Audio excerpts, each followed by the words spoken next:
안녕하세요. 오늘도 사연 살롱을 찾아주셔서 감사합니다. 40대 후반에 접어든 여성이에요. 대기업 협력업체에 근무하면서 인사총괄을 담당하고 있고요. 집에선 꼼꼼한 가정주부, 그리고 현명한 맏며느리가 되기 위해 노력하고 있어요. 그러기 위해서 바쁜 직장 생활에도 불구하고 노쇠한 시어머니를 저희 집으로 모셔 보살피면서 지낸 지가 벌써 몇 해가 되었어요. 큰 재산을 가진 시어머니의 유산이 탐나서 시어머니를 집으로 모신 건 아니에요. 시어머니가 저에게 베풀어 주신 사랑을 갚기 위해서 시작한 일이었을 뿐이죠.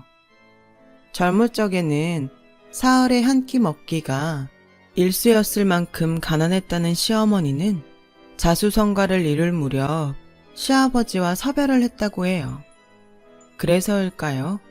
시어머니는 아들 삼형제를 향한 자식 사랑이 유독 대단했고 그 사랑은 며느리들에게도 다르지 않았어요.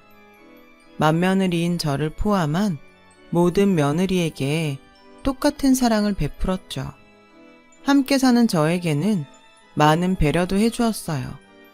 단언컨대 시집살이 따위는 단 한 번도 없이 오히려 직장생활 하랴 집안일도 하랴 늘 바쁜 저를 위해 작은 집안일 하나라도 먼저 찾아서 도와주고는 했죠. 덕분에 모든 것이 행복했어요. 부부관계도 더할 나위 없이 좋았고 시어머니와의 관계도 훈훈하기만 하던 날들이었죠. 그러던 어느 날 건강검진을 받고 돌아온 시어머니의 표정이 무척이나 어두워 보였어요.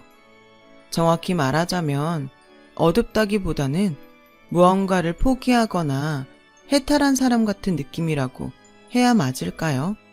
그런 시어머니의 모습이 걱정된 저는 애써 밝게 물어봤죠. 우리 어머님 건강검진 결과가 별론가 보다. 별로기는 늙으면 원래가 다 그런걸. 에이, 요즘 세상에 그런 말이 어딨어요. 의학이 얼마나 발전했는데. 뭔데요? 당이 좀 있으신가? 아님 혈압? 내 가슴에서 혹이 발견됐다지 뭐니. 네? 혹이요? 아니, 어떻게 양성이래요? 가벼운 무록, 뭐 그런 거라죠? 그쵸? 검진한 의사 말로는 조직검사인지 뭔지를 해봐야 알겠다고 하더구나. 그럼 얼른 받아봐야죠. 아니다, 지금 당장 가봐요 병원. 됐다, 뭐하러 그렇게까지. 원래가 나이를 먹으면 이 병 저 병 달고 사는 거야. 아니요, 안 됐어요. 됐을 리가 없잖아요. 어머님이 저한테 어떤 분인데. 옷 갈아입고 나오세요. 현관에서 기다릴게요. 자꾸 병원 안 간다 그러시면 저 삐져요. 저는 한사코 병원에 가지 않겠다고 만류하는 시어머니에게 철부지 딸내미처럼 응석을 부렸고 시어머니를 겨우겨우 설득한 끝에 병원으로 모셔 조직검사를 받을 수 있었죠. 조직검사로부터 며칠 뒤 의사의 공식적인 진단이 나왔어요. 어머니의 가슴에 자리 잡았다던 종양은 악성 종양, 유방암이었죠. 그 진단을 받는 순간 저는 하늘이 원망스럽더라고요. 신도 무심하시지. 세상에 악하고 나쁜 사람 널리고 널렸는데 왜 하필이면 선하디 선한 우리 시어머니일까?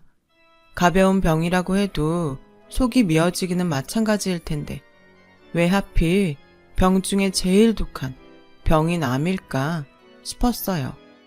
하늘을 원망한 다음에는 저 스스로가 미워지더라고요. 암이면 암을 예견하는 징조 같은 것이 분명히 있었을 것인데 함께 살면서 심지어 현명한 맏며느리가 되겠다고 노력하는 주제에 그런 위험 신호를 전혀 눈치채지 못했으니까요. 하지만 시어머니 앞에서는 결코 내색할 수 없는 미움과 원망이었어요. 암 환자인 시어머니의 보호자 되는 입장이었으니까요. 보호자인 제가 무너지면 환자인 시어머니가 더 힘들어지잖아요. 그래서 마음을 단단히 잡았죠. 하늘이 두 쪽 나는 한이 있더라도 시어머니를 암으로부터 반드시 치료해 내겠다고 생각했어요. 그 와중에 다행스러운 소식도 있었죠. 유방암은 암 중에서 치료가 제일 용이한 암인데다가 시어머니가 막 암에 걸린 초기였던 거예요. 저는 그걸 한평생 자식을 위해 헌신한 시어머니를 위해 하늘에서 내려준 마지막 기회이자 사랑하는 시어머니를 절대 놓치지 말라는 경고로 받아들였어요. 그래서 저는 시어머니의 치료를 위해 전국의 암센터를 수소문했죠. 시어머니가 최고의 치료를 받을 수 있도록요. 하지만 시어머니의 생각은 달랐던 모양이에요. 큰아가, 너 요즘 내 병원 알아보고 다닌다면서? 고마워하지 않으셔도 돼요. 어머니가 저한테 어떤 분인데 당연히 해드려야죠. 저기 그게 그러니까 내 말은 뭐 필요한 거 있으세요? 그런 게 아니라 병원 같은 거 알아볼 필요 없다고. 무슨 말씀이세요? 괜히 나 때문에 돈 쓰고 신경 쓰고 그러지 말라는 얘기야. 나 아니어도 많이 바쁘잖니. 세상 어느 며느리가 시어머니 편찮으신데 가만히 있어요. 전 그런 며느리 모르고 그런 며느리도 아니에요. 감기 정도여도 걱정인데 암이잖아요, 암. 이런데 어떻게 가만히 있어요. 그래도 난 치료 안 받을란다. 어머님, 그냥 순리대로 하늘이 점지해준 명대로 살다가 가면 그만이야. 혹시 치료가 아플까 싶어서 그걸 걱정해서 이러시는 거예요? 너랑 우리 자식들한테 짐이 될까봐 그게 싫은 거야. 그렇군요. 네, 알겠어요. 내 뜻대로 해주련? 당연히 아니죠. 죄송한데요, 어머님. 이번에는 어머님 뜻을 따를 수가 없어요. 전 반드시 어머니 치료할 겁니다. 그러지 말고 내 부탁 좀 들어줘. 유방암은요, 암 중에 제일 치료가 쉬운 병이에요. 거기다가 어머님은 지금 완전 초기라 치료만 잘 받으시면 완치 후 생존율이 98%까지 된다고요. 또 저랑 다 큰 자식들이 있는데 뭐가 걱정이세요? 제발요. 치료 잘 받은 다음에 저랑 자식들이랑 다 같이 천년만년 행복하게 살아요. 그날로 저는 시댁 식구 모두에게 시어머니의 병환 사실을 알렸고 시댁 식구들을 안심시킬 겸 다짐했어요. 무슨 일이 있어도 시어머니를 꼭 치료해 내겠다고요. 그렇게 얼마 지나지 않아 시어머니 치료에 제일 적합한 병원을 찾아내었지만 치료를 거부하는 시어머니의 뜻은 변하지 않았죠. 병원 가는 날마다 안방 문을 걸어 잠그기 일쑤였어요. 제가 아무리 부탁을 해도 시어머니는 늙으면 흙으로 돌아가는 것이 순리라는 대답만 할 뿐, 또 어느 날에는 제가 눈물로 호소를 해보아도 젊어서 먼저 떠난 영감, 혼자 하늘에서 외로울 테니 얼른 가서 만나련다. 그러는 사이 시어머니의 증세는 빠르게 악화되어 1기였던 암이 2기로 접어들기 시작했어요. 하루가 급한 상황이었죠. 그런데 설상가상 두 번째 악재가 터져 나오더라고요. 견물생심이라는 말이 있죠. 좋은 물건이나 많은 돈을 보면 사람은 누구나 욕심에 빠지게 된다는 뜻의 사자성어요. 늘 화목하고 평화롭던 시댁에 바로 그 견물생심이 들었어요. 치료를 거부하는 시어머니의 모습을 보며 작은 동서들이 시어머니가 남길 유산에 눈독을 들이기 시작한 것이죠. 제가 시어머니의 치료 설득에 정신이 없는 틈을 사서 견물생심에 눈이 먼 두 작은 동서는 이미 거액의 유산을 두고 암투를 벌이고 있더라고요. 더 큰 문제는 시어머니가 두 동서들의 유산 암투를 눈치채고 있었다는 것이었어요. 믿었던 작은 동서들이 돌변한 모습에 시어머니는 크게 상심했고 그럴수록 더 강하게 치료를 거부하고 나섰어요. 살아서 이 꼴을 보느니 차라리 얼른 죽어 사라지겠다면서요. 그 순간 저는 짐작했어요. 시어머니의 병세가 빠르게 악화되는 이유가 바로 상심으로 인한 마음의 병 때문이라는 짐작. 아니, 확신이었죠. 그렇게 확신한 저는 손윗동서 자격으로 유산에 눈이 멀어 암투를 벌이고 있는 두 작은 동서들을 불렀어요. 물론 남편들과 시어머니 몰래 마련한 자리였고요. 유산 암투를 중단시켜 시어머니의 마음의 병을 치료하려는 것이 첫 번째 목표였고, 두 작은 동서가 멀쩡히 살아계신 시어머니를 앞에 두고 벌이는 해괴한 짓거리를 그만두게 하려는 것이 두 번째 목표였어요. 남편들 몰래 이렇게 불러다 앉혀놓는 거 많이 불쾌하네요, 형님.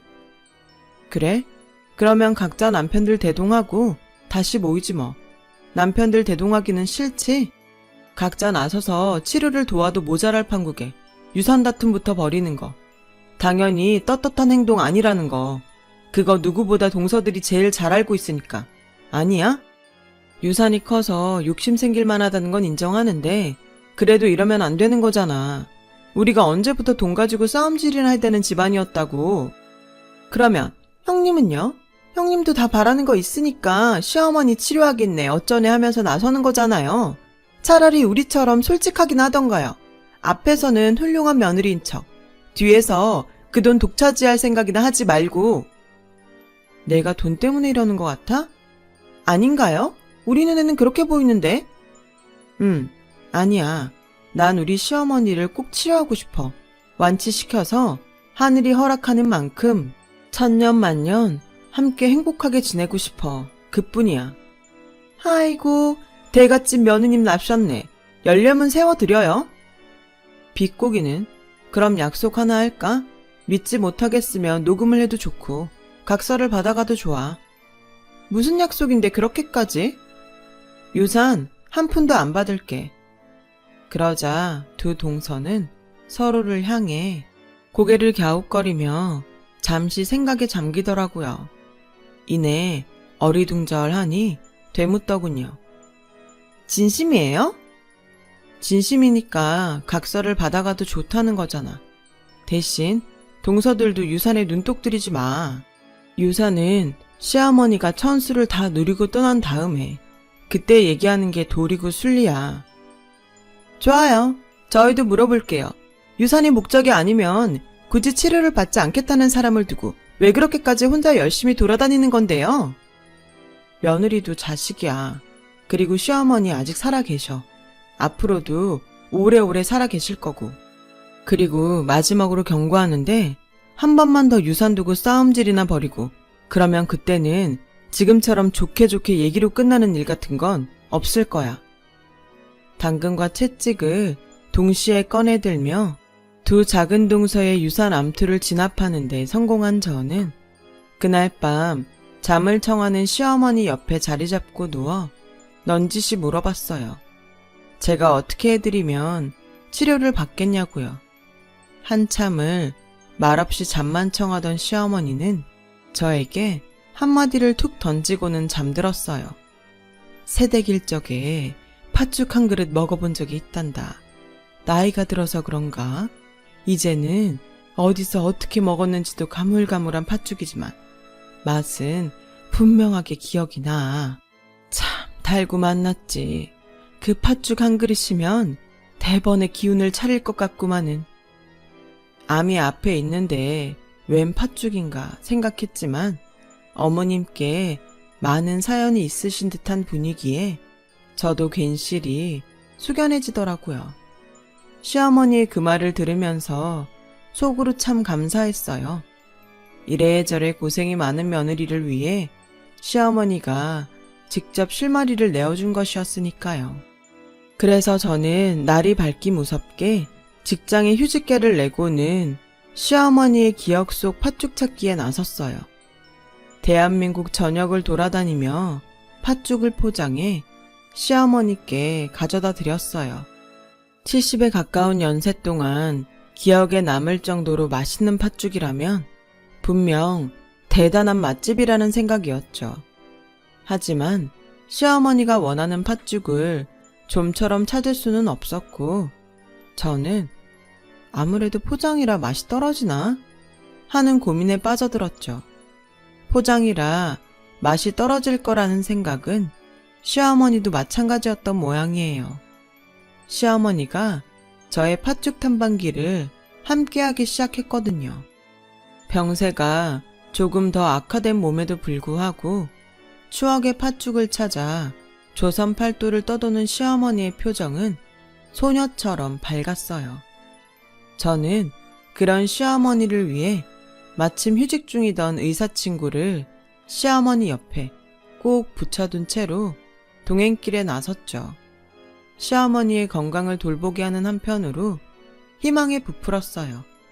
오래지 않아 시어머니 추억의 팥죽을 찾고 치료도 시작할 수 있으리라는 희망이었어요.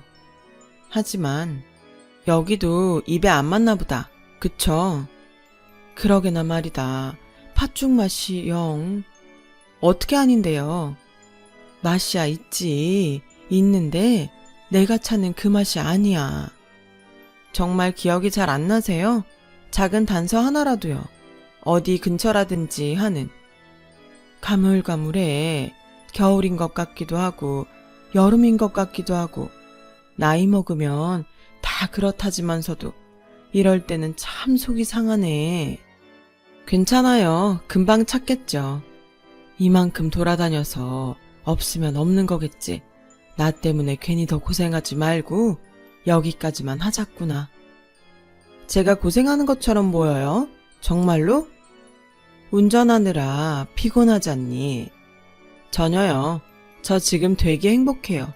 어머님이랑 이렇게 함께 할 수 있어서. 그니까 어머님도 포기하지 마세요. 말은 그렇게 했지만 솔직히 걱정이었어요. 맛집이라고 소문난 가게들부터 지방에 숨겨둔 고수들의 가게들까지 거의 대부분 돌아다닌 참이었지만 좀처럼 시어머니 추억의 팥죽은 찾을 수도 없었거든요. 무엇보다 가장 큰 문제는 시어머니의 기억이 명확하지 않다는 것이었어요. 그럼에도 저는 포기하지 않았어요. 팥죽 찾기를 포기한다는 건 시어머니와 시어머니의 치료를 포기한다는 것과 같은 말이었으니까요. 그래서 매일 밤 마음을 되새기는 일기를 쓰며 마음을 다잡았죠. 딱 그 즈음이었어요. 전국 팔도 맛있다는 팥죽집이 서너 군데밖에 남지 않았던 바로 그때 진압된 줄 알았던 두 작은 동서의 유산 다툼이 다시 시작되었어요. 전에는 동서들 사이의 암투였지만 이번에는 동서들이 남편인 두 시숙들까지 동참한 다툼이었죠. 이제 시댁 식구들 중 시어머니의 유산을 탐내지 않으며 시어머니의 치료와 완치를 믿어 의심치 않는 사람은 저와 남편 둘밖에는 남지 않았어요. 상황이 그렇게 되자 저와 남편이 아무리 꾸짖고 다그쳐봤자 유산 다툼은 좀처럼 진정되지가 않았죠. 그 사실이 시어머니의 귀에까지 들어가게 되면서 시어머니가 결국 저의 마음이 무너지는 말을 던지며 안방 문이 부서져라 들어가 버리더군요. 정 돈이 그렇게 좋거든 부모 팔아다가 유산에 보태거라. 아주 장례식 부조금까지 싸그리 싹싹 나눠들 가져. 내가 이딴 꼴을 보며 사느니 차라리 죽어 사라지고 말지. 시어머니가 떠난 거실에는 무거운 정적이 흘렀고 저는 시댁 식구들에게 한마디 퍼부었어요. 내가 분명 똑같은 잘못 한 번만 더 저지르면 좋게 말로 끝내는 일 없다고 했지? 내 경고를 가짜게 들었던 모양인데 좋아. 계속 그렇게 해봐. 유산? 계속 욕심내 보라고 어디. 장담하는데 우리 어머니 자식들보다 10년은 장수하게 만들어드린다 내가. 무슨 수를 써서라도. 마음은 정말 그랬습니다. 시어머니의 마음을 달래고 치료를 받게 하려면 그 팥죽을 찾아내야만 하는데 맛있는 팥죽집이란 팥죽집은 모조리 실패한 탓에 사실상 불가능해진 상황이었기 때문이죠. 그날 밤을 꼬박 새워 고민한 저는 날이 밝지도 않은 새벽에 친정으로 향했어요. 아닌 밤중에 갑작스레 들이닥친 외동딸의 모습에 친정 엄마는 자다 말고 기겁을 하며 문을 열어주었고 저는 친정 엄마에게 다짜고짜 팥죽 만드는 법을 가르쳐달라고 했어요. 친정 엄마는 음식점을 한 적이 없는 탓에 시어머니가 찾는 팥죽은 분명 아닐 테지만 그래도 음식 솜씨가 대단한 친정엄마의 팥죽이면 시어머니의 그리움을 조금이나마 달랠 수 있지 않을까 싶은 생각에서였어요. 궁지에 몰려있던 저의 입장에서는 마지막 지푸라기라도 잡는 심정이었죠. 이튿날 새벽 친정엄마에게서 팥죽 비법을 전수받은 저는 곧장 집으로 돌아와 전수받은 그대로 직접 만든 팥죽을 시어머니에게 드렸어요. 시어머니는 제가 만든 팥죽인 줄은 까맣게 모르는 채로 두어수저 잡숫고는 제가 본 일에 가장 환하게 미소를 짓더군요. 이제 좀 기억이 나. 이 맛이 확실해. 네? 기억이 나셨다고요? 그래, 하나하나 아주 선명하게 기억이 나는구나. 그날 아침나절부터 포장해 주신 팥죽이면 가까이에 있었다는 얘긴데 왜 이제서야 찾았을꼬? 마침내 그리워하던 팥죽을 찾았다는 시어머니의 반응을 보며 의아했어요. 말씀드렸다시피 그 팥죽은 친정 엄마가 알려주신 방법이었잖아요. 그게요, 어머님. 이 팥죽은요. 어디서 찾았다든? 아니다. 이럴 게 아니라 당장에 찾아뵙자꾸나. 아니, 잠시만요, 어머님. 이 팥죽은 어디서 사온 게 아니고요. 뭐 하고 있니? 얼른 채비치 않고. 일단 물부터 한 잔 드시고요.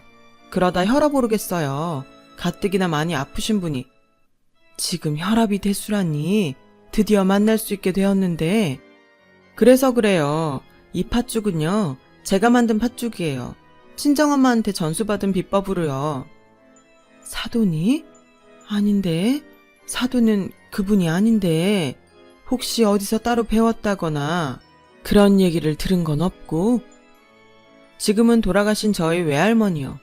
친정엄마가 시집갈 적에 외할머니한테 배운 팥죽이라고 했어요. 돌아가셨니? 그분이?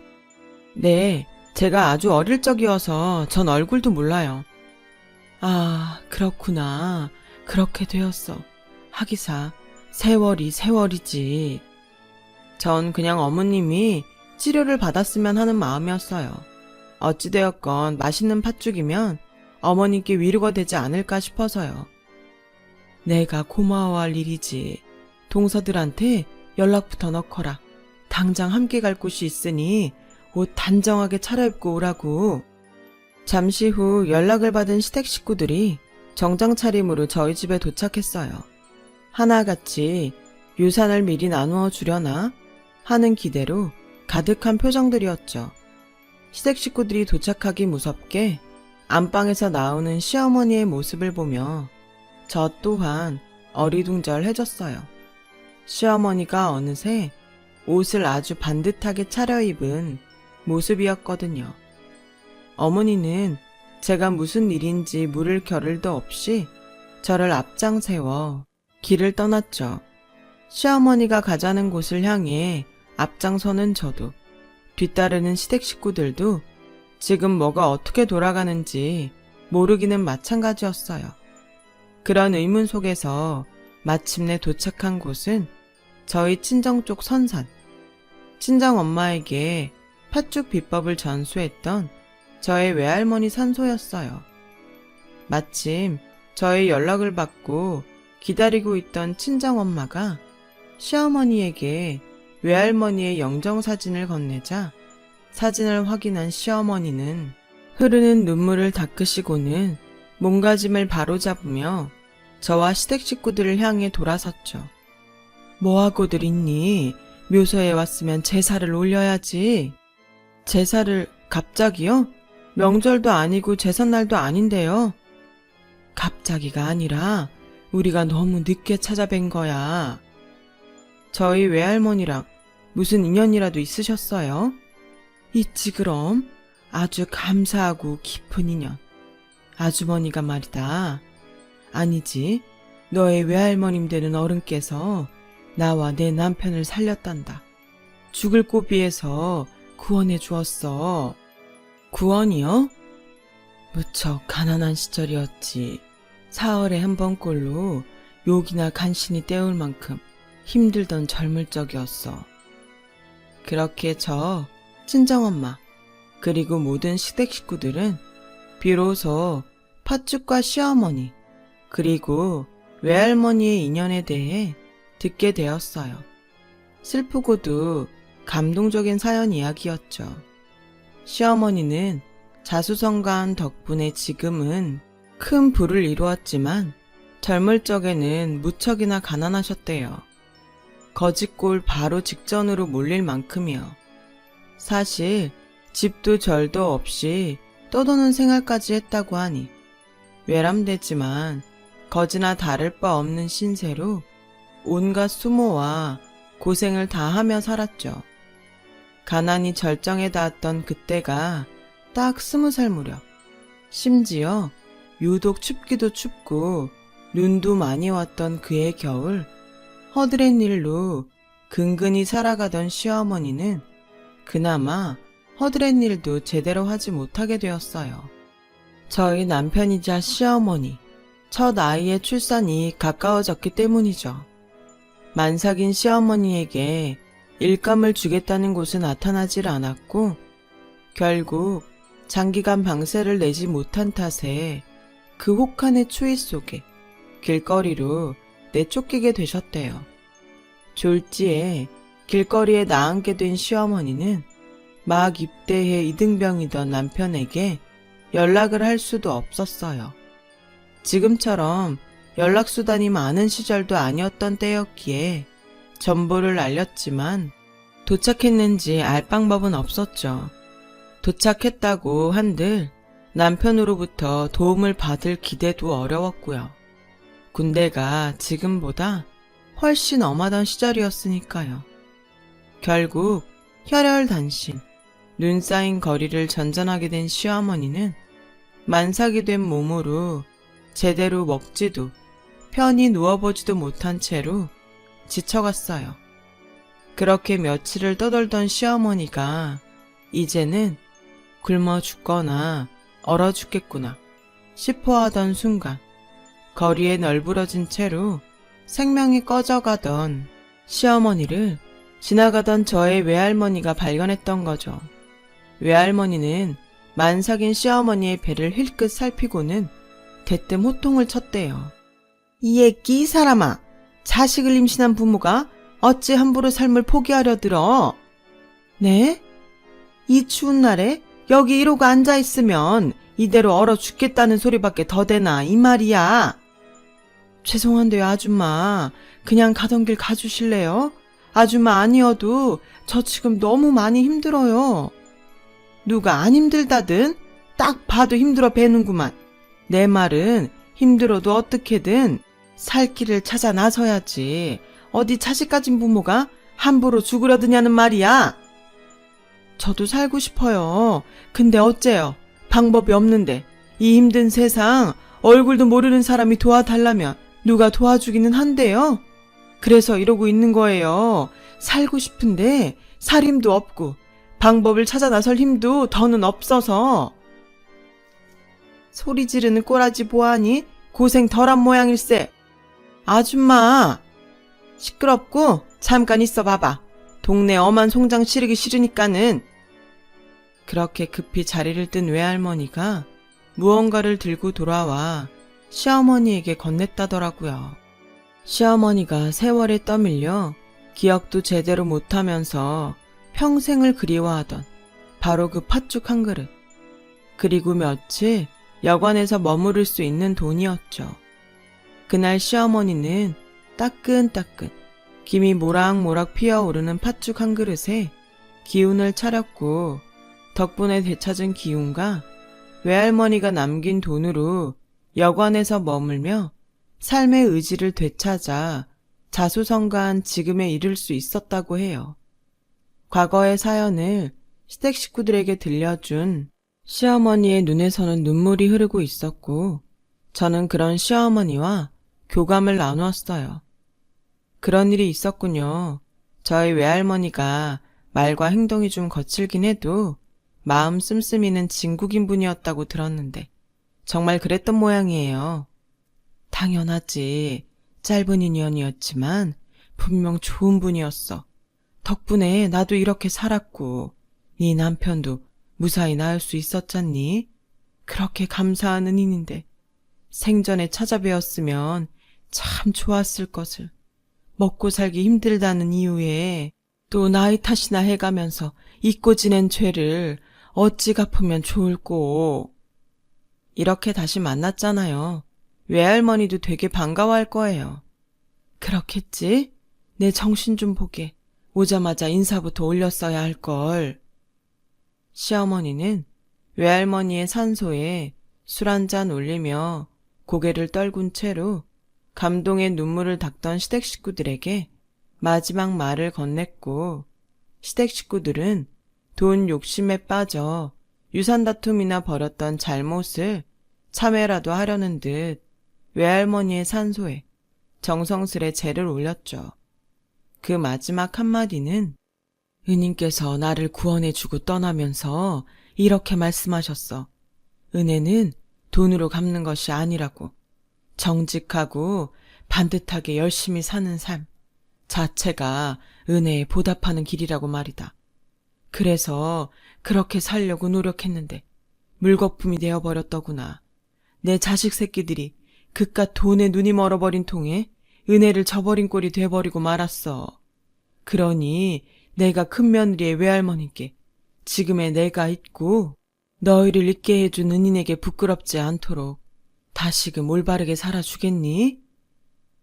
팥죽 한 그릇의 인연은 수십 년의 세월, 그리고 이승과 저승까지도 뛰어넘어 그렇게 다시 이어졌답니다. 그날 이후 시어머니는 유방암 치료를 시작했고 현재는 완치 판정을 받았어요. 암 수술 이후 제일 중요하다는 5년을 넘겼으니 이제는 암을 완전히 극복한 상황이죠. 오히려 암투병 전보다 훨씬 건강하세요. 은인으로부터 받은 삶을 허투루 낭비하면 안 된다면서 운동에 아주 열심이죠. 저는 직장에 복직해 시어머니의 투병 이전과 다름없는 삶을 살고 있어요. 직장에서는 나름 능력 있는 일꾼으로요. 집에서는 현명한 맏며느리로, 가정주부로요. 시어머니의 유산은 어떻게 되었냐고요? 시어머니와 외할머니의 인연으로부터 받은 교훈 덕분에 시댁 식구들 누구도 더 이상 유산에 눈독 들이지는 않아요. 화목하고 행복했던 시댁으로 돌아온 셈이죠. 어쩌면 과거 팥죽 한 그릇으로 시어머니의 목숨을 구했던 저의 외할머니가 세상을 떠난 다음에도 영혼으로 남아 시어머니를 또 한 번 구한 것일지도 모르겠어요. 아니, 적어도 저와 시어머니와 시댁 식구 모두는 그렇게 믿으며 살고 있죠. 앞으로도 평생 저희 외할머니를 은인으로 생각하며 올바르게 살걸요. 긴 이야기 들어주셔서 감사합니다. 여러분 모두 건강한 하루 되세요. 여러분, 사연 댓글에 응원과 현명한 조언 부탁드려요. 좋아요와 구독은 저에게 큰 힘이 됩니다. 오늘도 좋은 일 가득하세요.